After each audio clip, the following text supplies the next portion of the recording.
네, 오늘 하나님 말씀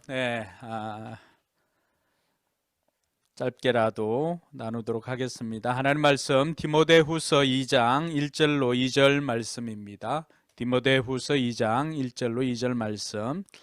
네, 같이 읽겠습니다. 그러므로 내 아들이여 그리스도 예수 안에 있는 은혜로 굳세어지십시오. 그대가 많은 증인을 통하여 나에게서 들은 것을 믿음직한 사람들에게 전수하십시오.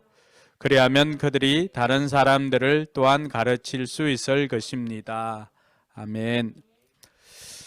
네, 위기를 기회로 만드는 그 비결은 다른 것에 있지 않고 위기에 강한 기업이 되는 것, 또 위기에 강한 교회가 되는 것, 위기에 강한 성도가 되는 것이 위기를 기회로 만드는 비결인 것 같습니다. 암이라고 하는 그 고통 중에도 그 암에게 굴복당하지 않고 암을 오히려 그 위기를 기회로 삼아서 그것을 이겨낸 우리 황혁규 목사님의 간증도 있었습니다. 위기를 이길 수 있는 것들은 우리가 그 위기보다도 더 강하게 될 때 그 위기를 넘어서는, 또 위기를 이기는 그런 사람이 될 줄로 믿습니다. 얼마 전에 또 돌아가신 삼성을 세웠던 이건희 회장, 물론 이병철 회장이 세웠지만은 이건희 회장이 했던 것은 삼성을 한국의 삼성에서 세계의 삼성으로 이렇게 만든 그 공로를 우리가 인정해야 할 것입니다. 97년도 IMF, 또 2009년도에 금융위기, 이런 것들을 다 이런 위기들을 극복하고 세계적인 삼성으로 성장할 수 있었던 비결이 무엇일까? 이건희 회장이 87년에 회장이 되고 93년에 삼성 신경영을 선포합니다. 그때 했던 것이 인간 중시 그리고 기술 중시, 이것이 곧 신경영으로 이어지는데, 그때 내걸었던 슬로건이 나부터 변하자라고 하는 그 슬로건을 내었던 것입니다. 그래서 그 어떤 것보다도 일단 삼성 전 임직원에게 갖추어야 할 가장 기본적인 가치로 인간미, 도덕성, 예의범절, 에티켓, 흔히 우리가 생각하고 있는 그러한 상식이 있죠. 그러니까 이런 것들을, 가장 기본적인 가치를 삼성 경영진들에게 강조를 했던 것입니다. 그래서 그동안에는 양을 중시하던 경영에서 이제는 질을 중시하는 경영으로 탈바꿈하게 된 것입니다. 그것이 바로 위기 때 강하게 되는 기술이었던 거죠. 그 기술이 결국에는 한국의 삼성을 세계의 삼성으로 바꾸게 만들었던 것입니다. 이처럼 위기에 강한 기업이나 또 오늘 코로나와 같은 이런 위기 상황에 우리가 어떻게 목양을 해야 될까? 우리가 어떻게 또 신앙생활을 해야 될까? 이러한 것들을 오늘 위기에 강한 기업뿐만이 아니라 위기를 잘 넘긴 목양자를 통하여서 저와 여러분들이 이 위기를 어떻게 극복할 것인가에 대해서 배우는 시간이 되었으면 좋겠습니다. 오늘 우리가 배울 사람 바울입니다. 바울. 이 바울은 굉장히 강한 사람처럼 보이지만은 실은 굉장히 약함이 있는 사람입니다. 지원이 계속 얼굴 내밀면은 비디오 끄게 한다. 목사님 아무리 좋아도 저 뒤에서 들어야지. 그렇지. 네, 바울을 생각하면 굉장히 강한 사람이지만은 어떻게 보면은 굉장히 약함이 있는 사람입니다. 고린도후서 12장 7절을 보니까 그 육신의 가시 때문에 하나님 앞에 또 간절히 간구하기도 하였고요. 또 고린도 성도들에게 대해서는 고린도 성도들이 이 바울의 그 약함에 대해서 시비를 거는 성도들이 많이 있었습니다. 그 성도들을 향해서도 바울은 자신의 약함을 자랑하면서 바울이 어떻게 그 위기를 이겼는지를 오늘 사랑하는 아들 디모데에게 설명을 해주고 있습니다. 바울이 약한 사람이었지만은 바울의 사역만큼은 결코 약하지 않았습니다. 바울의 사역은 죽을 위기도 넘기고요, 감옥에 갇혀 있어도 결코 포기하지 않았고요, 여러 가지 위험을 당하고 여러 가지 위기를 당하였지만은 결코 포기하지 않고 끝까지 그에게 맡겨진 사명을 완수하였습니다. 오늘 바울은 그 비결을 이 사랑하는 아들, 자신의 믿음으로 낳았던 아들 이 디모데에게 전수해 주고 있는 것입니다. 그래서 1절 말씀해 보면은 그러므로 내 아들이여 이렇게 이야기를 합니다. 디모데에게 사랑하는 아들처럼 자기에게 있었던 이 위기를 극복할 수 있었던 위기 때 강하게 되는 그 비결을 가르쳐 주는데 그 비결이 무엇인가 하면은 1절 말씀이죠. 우리 같이 한번 읽어볼까요? 그러므로 내 아들이여 그리스도 예수 안에 있는 은혜로 굳세어지십시오. 개역 개정에는 예수 안에 있는 은혜 가운데서 강하고 이렇게 되어 있습니다. 바울의 비결은 다른 것이 아니라 은혜로 강하게 되는 것입니다. 이것은 어떻게 보면 우리가 기대하는 답과는 다를 수가 있습니다. 강하기 위해서 더 강하게 훈련을 해야 된다. 뭐 이런 훈련도 하고 이런 훈련도 하고 이런 훈련도 하고 뭐 이런 것들이 많이 나올 것으로 예상을 했지만은 전혀 우리의 예상과는 다른 이야기를 합니다.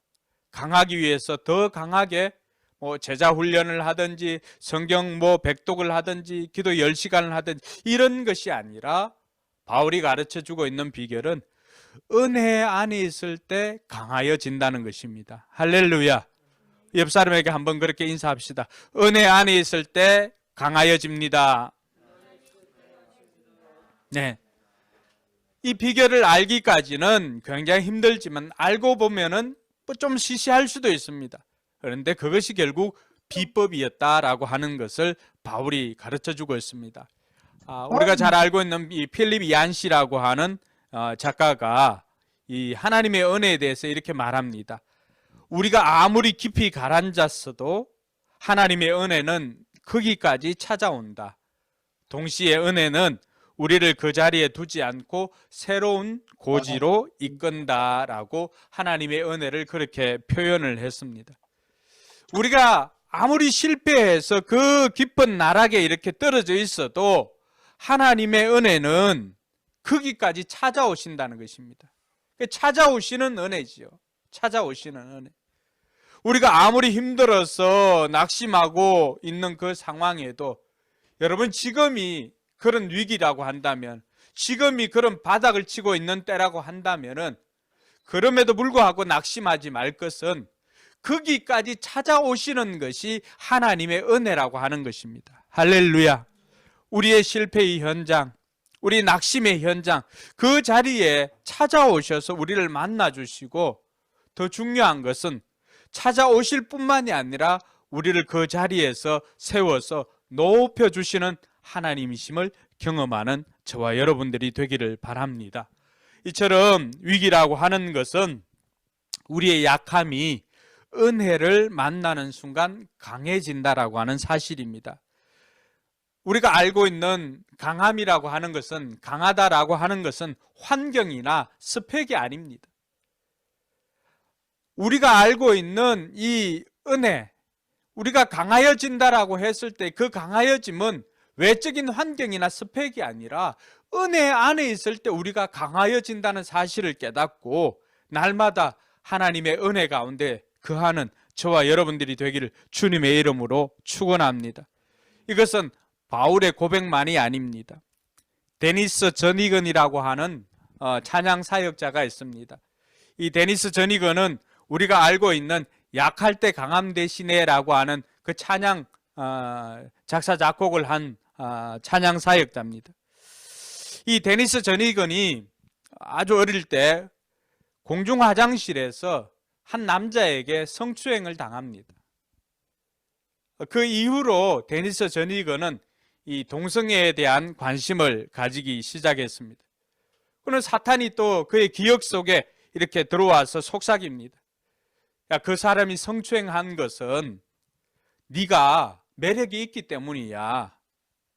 너를 남자들이 좋아하는 매력을 네가 가지고 있기 때문이야 라고 하는 그런 사탄이 속삭였던 것입니다. 근데 이 데니스 전이거는 굉장히 신실한 기독교 가정에서 자라났기 때문에 자신의 그러한 동성애적 성향이 그를 더욱 힘들게 했습니다. 그래서 어느 날 이 교회 지도자에게 아주 유명한 교회 지도자에게 찾아가서 자신의 이런 동성애적 성향을 고백하였습니다. 그런데 그렇게 고백했는데 오히려 그로부터 성적인 접근을 받고는 이 데니스 전이건이 완전히 희망이 사라졌던 것입니다. 그래서 데니스 전이건은 그때 이 자살을 시도합니다. 근데 자살을 시도하다가 보니까 아직도 죽을 준비가 되지 않은 자신을 발견하고는 그 이후에는 동성애를 받아들여서 본격적으로 동성애자로 살아갔던 것입니다. 어떻게 보면 자신 안에 있던 그런 영적 전쟁을 포기했던 것이죠. 근데 이 데니스 전이건은 자기 안에 있는 그런 영적 전쟁을 포기하고 동성애를 받아들였지만은 하나님은 이 데니스 전이건을 결코 포기하지 않았습니다. 하나님께서는 끝까지 믿음의 사람을 보내어서 여전히 하나님께서 이 데니스를 사랑하고 있는 것을 그 사실을 알려주었던 것입니다. 그러다가 어느 날 이 데니스 전이건이 한 집회에 참여를 했습니다.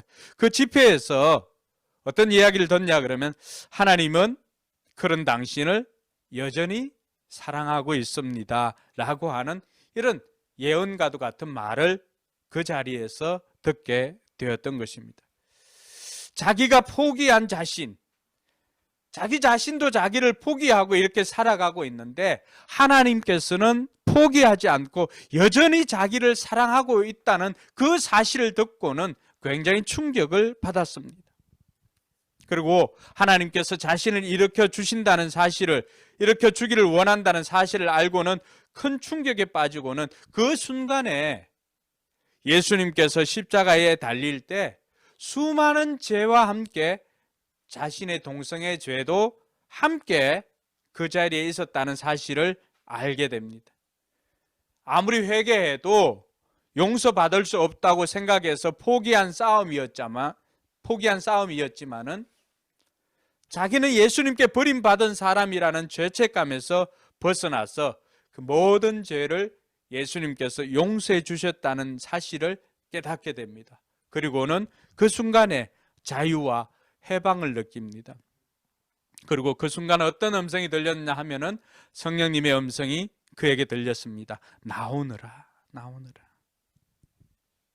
그리고는 그 음성을 듣고 이 데니스 전이건은 주님 앞으로 나아가서 자신의 모습을 솔직히 고백하고 용서를 구하면서 동성애에서 벗어날 수 있었습니다. 그리고 얼마 후에는 지금의 아내를 만나서, 여러분 자녀가 몇 명이게요? 데니스 전이건이 9명의 자녀를 출산했습니다. 그래서 이 데니스 전이건이 지금도 어느 집회나 이런 데 가면은 가족 사진을 보여주면서 사탄이 저에게서 무엇을 빼앗아 가려고 했는지 보십시오라고 하면서 자기 가족들을 이렇게 소개하면서 간증을 하고 있습니다. 그런데 지금은 탈동성애 운동과 찬양 사역을 열정적으로 감당하고 있습니다. 그가 이런 은혜를 경험하고 만들었던 그 찬양이 우리가 잘 알고 있는 약할 때 강함 대신입니다. 약할 때 강함 대신에 나의 보배가 되신 주, 주 나의 모든 것, 쓰러진 나를 채우고 나의 빈잔을 채우네. 주 나의 모든 것, 예수 어린 양 존귀한 이름, 예수 어린 양 존귀한 이름.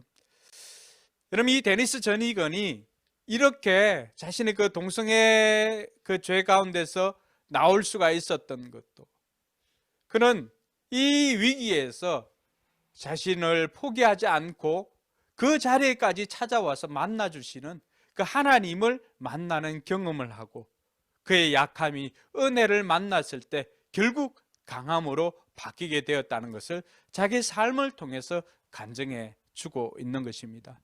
사랑하는 성도 여러분, 약함으로 그냥 두어서는 안 됩니다.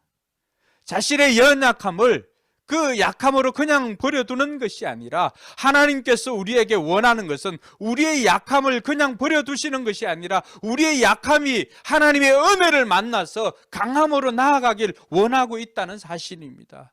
그러므로 오늘 우리의 연약함을 하나님 앞에 정직하게 고백하고 그 가운데 역사하시는 하나님의 은혜를 경험하고 더욱더 강함으로 이 위기를 이겨내는 저와 여러분들이 되기를 주님의 이름으로 축원합니다.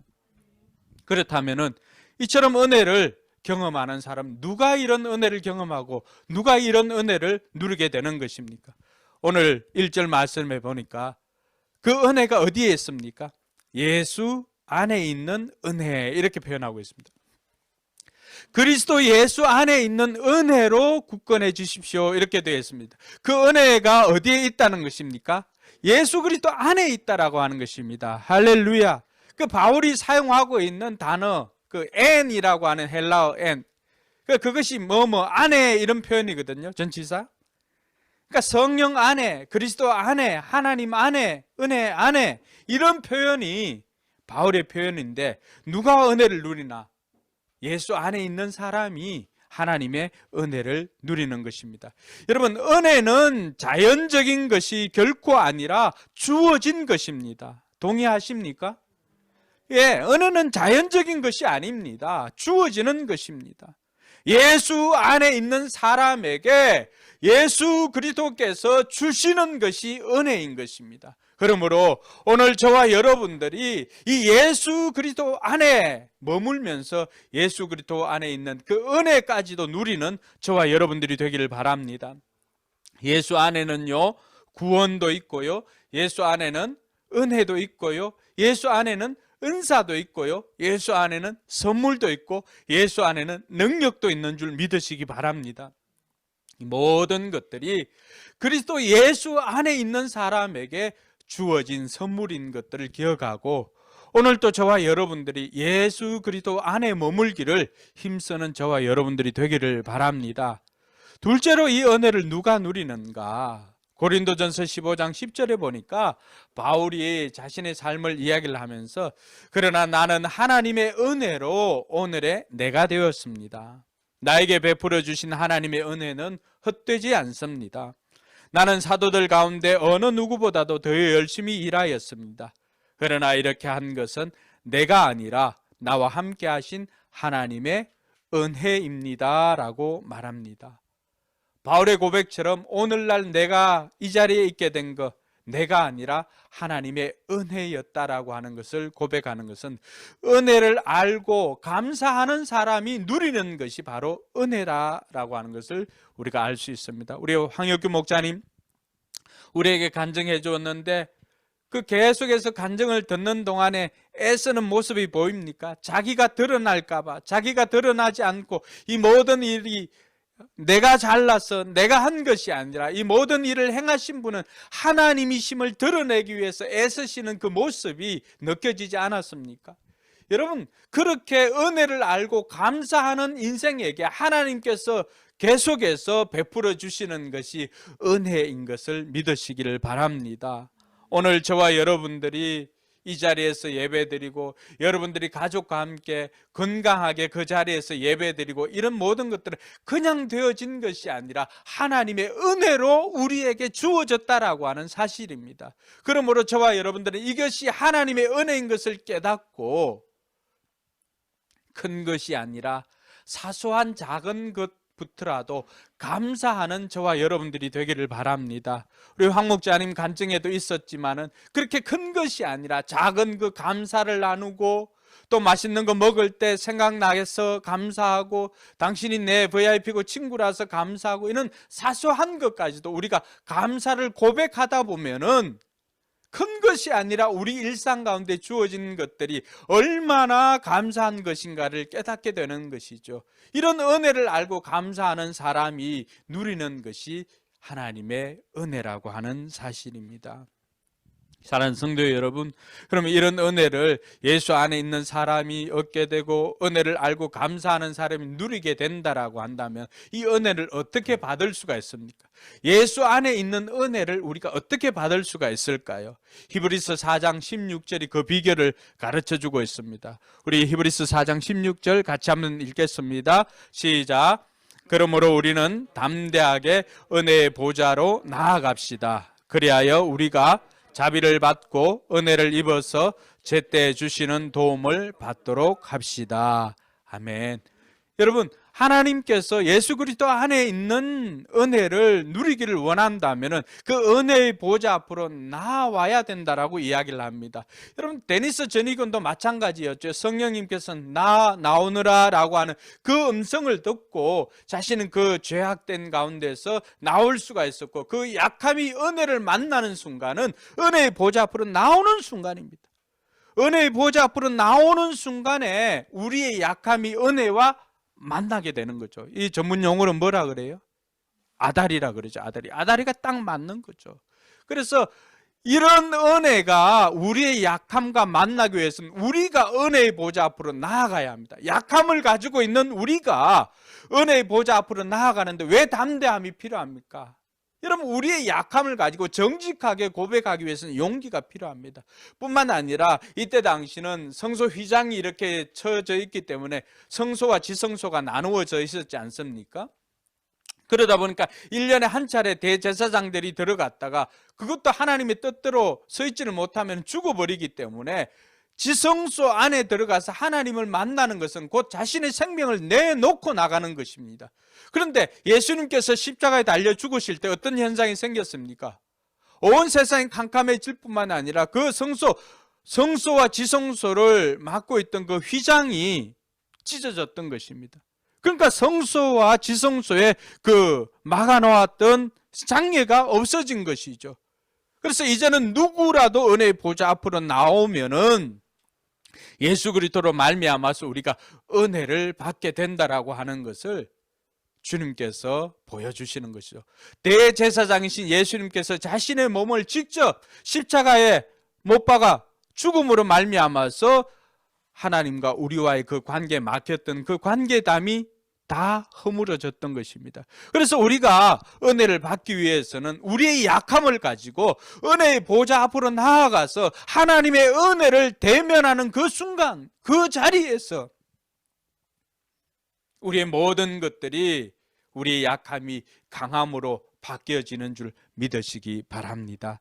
사랑하는 성도 여러분, 이처럼 하나님께서는 우리의 약함을 아시고 약함이 약함대로 있는 것을 원치 아니하시고 약함이 강함으로 바뀌어서 하나님의 일들을 감당할 수 있도록 길을 열어주시는 하나님이심을 믿으시기를 바랍니다.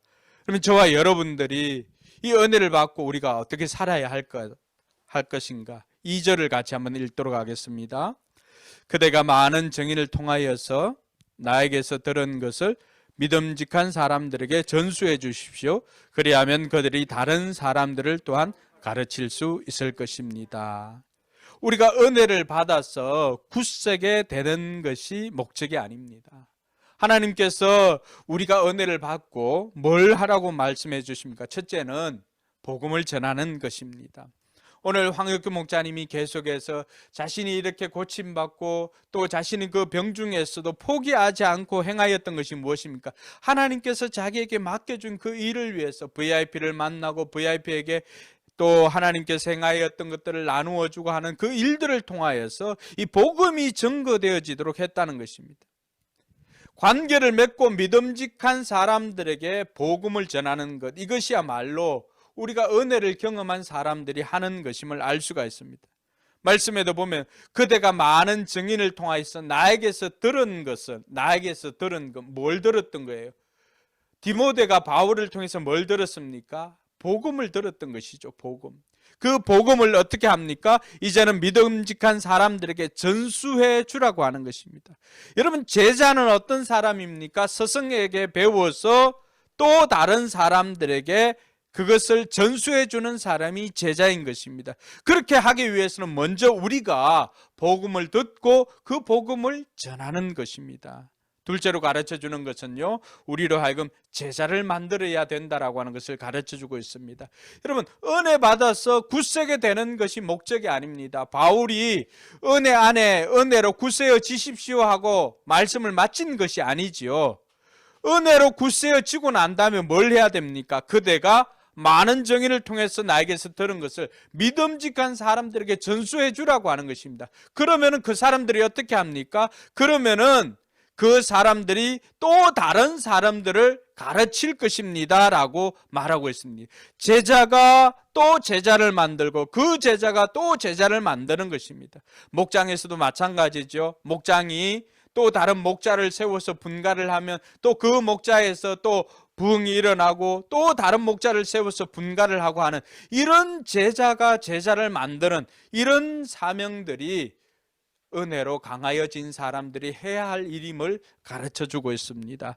사랑하는 성도 여러분, 오늘 저와 여러분들이 우리의 약함을 정직하게 하나님 앞에 고백하고 우리의 약함이 하나님의 은혜를 만나서 강하여지기를 주님의 이름으로 축원합니다.